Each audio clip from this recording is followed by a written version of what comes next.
A história do Brasil que nos contaram é uma história incompleta. É uma narrativa que celebra descobridores, bandeirantes e imperadores, mas que esqueceu deliberadamente um dos capítulos mais extraordinários de nossa formação. Enquanto o sistema colonial erguia sua riqueza sobre as costas de homens, mulheres e crianças escravizadas, um outro projeto de nação nascia escondido nos contrafortes da Serra da Barriga. Não era um simples aglomerado de fugitivos. Era uma república, um reino, um império de liberdade. Esta é a história do Quilombo dos Palmares. A história que resistiu ao apagamento, o império que o Brasil escondeu. Para entender Palmares é preciso primeiro desfazer um equívoco. Ele não era um, mas muitos. Uma constelação de mocambos menos aldeias fortificadas, interligadas, espalhadas por uma vastidão que hoje abrange o interior de Alagoas e Pernambuco. Imagine não uma comunidade, mas uma confederação. Uma rede de pelo menos 10 povoações principais, cada uma com seu líder, mas todas unidas por um propósito comum: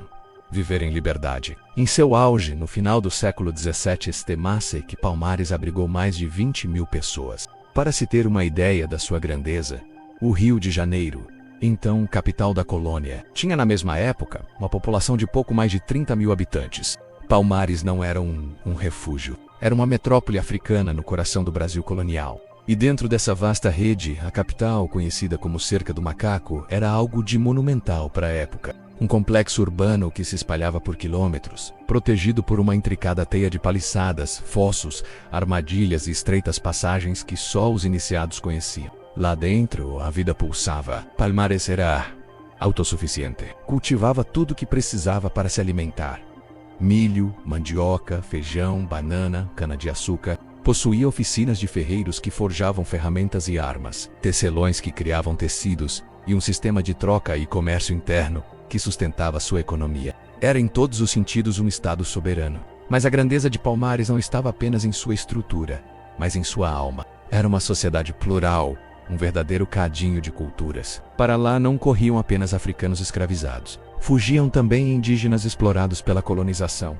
judeus perseguidos pela Inquisição, soldados desertores do exército colonial, pobres brancos que nada tinham no sistema. Todos eram acolhidos. Todos que aceitassem as leis do Quilombo e lutassem por sua defesa eram bem-vindos. Palmares era, portanto, a primeira experiência verdadeiramente democrática e multicultural das Américas. Um projeto de nação radicalmente oposto ao projeto escravocrata e excludente dos colonizadores. E esse projeto era liderado por figuras de estatura estadista. O primeiro grande líder que a história registra foi Gangazumba, um título que significa Grande Senhor. Gangazumba governava a partir do Mocambo Real de Macaco como um rei, mediando conflitos, organizando a produção e a defesa. Sob sua liderança, Palmares atingiu um poderio tão grande que chegou a estabelecer acordos de paz com o governo de Pernambuco.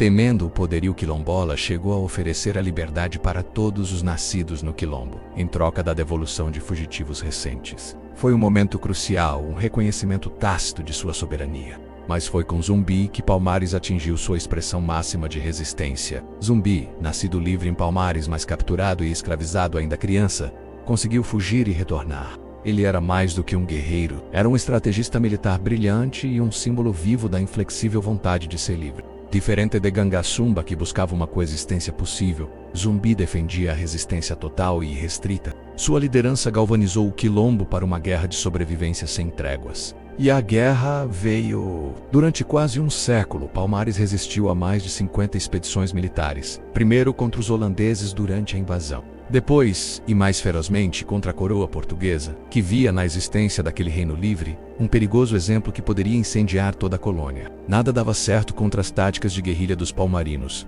que conheciam cada palmo da serra. Até que a coroa contratou o seu pior pesadelo: Domingos Jorge Velho e seu exército de bandeirantes. Mercenários brutais especializados na caça e no extermínio de populações indígenas. O cerco final, a Cerca do Macaco, começou em janeiro de 1694. Jorge Velho comandou um verdadeiro exército, com milhares de homens, canhões e um cerco que se apertou por semanas. Os palmarinos, liderados por Zumbi, lutaram com uma coragem desesperada. Mulheres, homens, jovens e idosos, todos defenderam sua capital. Mas a força militar era esmagadora. Em 6 de fevereiro, as defesas foram rompidas. O que se seguiu foi um massacre de proporções bíblicas. Centenas foram mortos em combate, executados sumariamente ou lançados dos penhascos da serra. As crianças e mulheres sobreviventes foram arrastadas de volta à escravidão. A capital foi reduzida a cinzas. Zumbi conseguiu fugir do cerco, mas a traição o alcançou. 2 anos depois, em 20 de novembro de 1695,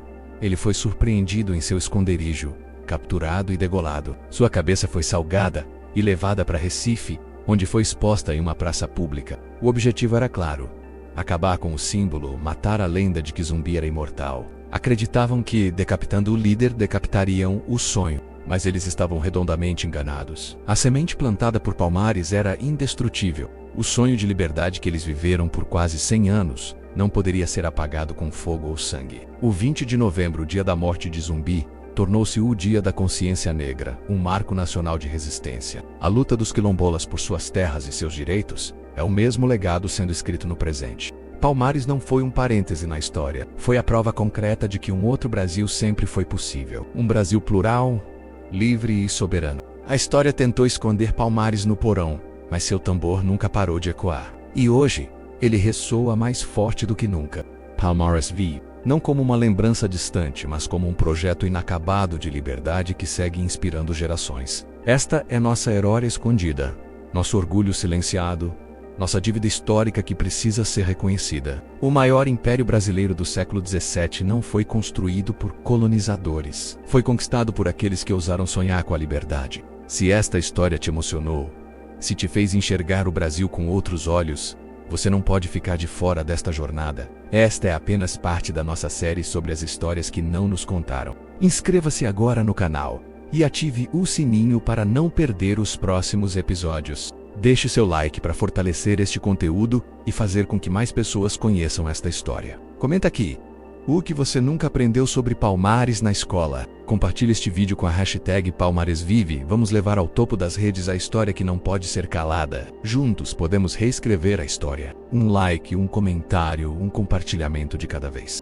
Esta luta não acabou, e agora ela continua com cada um de nós. Palmares vive em cada um que se recusa a esquecer.